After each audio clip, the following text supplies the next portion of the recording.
אז המורה לתנ"ך בגבעתי, המורה ללשון מודיעין, השכן מלמעלה קבלן עבודות, אבל חודש כבר במילואים. עורכת הדין היא קמבצית, עושה משמרות באוגדה. אחיה איש הייטק בכיר, עכשיו הוא צלף על גגות ברצועה. מנהלת הסניף הקשוחה של הבנק היא סמג"ד ביהודה ושומרון. דורון הוא בעל חנות צעצועים, עכשיו הוא מ"פ בשריון. והמדי שלנו כפרה, שלרוב מזמר בקיסריה, הוא לוחם הנדסה מתאושש בגבורה, אחרי שנפצע בלב עזה. נכון כולם נראים רגילים, אבל אנחנו עם של גיבורי על,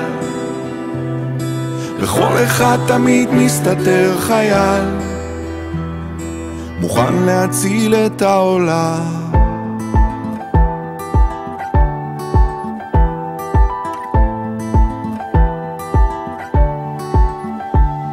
יש את הנהג אוטובוס של דן, זה שתמיד עומד בזמן, הוא עכשיו מפקד סוללת תותחנים בדרום ליד נרעם. יש סטודנט בטכניון באמצע תואר ראשון, הוא סרן במיל בעוצבת הגליל, כבר חודש בגבול הצפון.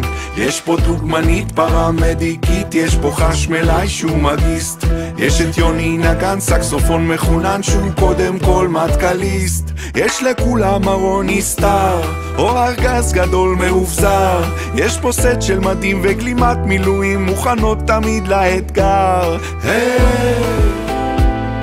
נכון כולם נראים רגילים, אבל אנחנו עם של גיבורי על, בכל אחד תמיד מסתתר חייל, מוכן להציל את העולם.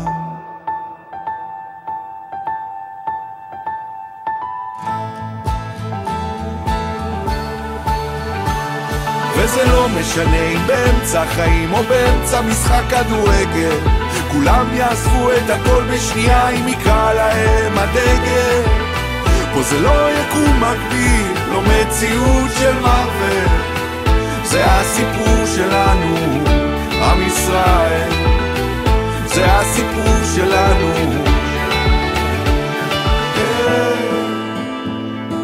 נכון כולם נראים רגילים, אבל אנחנו עם של גיבורי על, לכל אחד תמיד מסתתר חייל, מוכן להציל את העולם.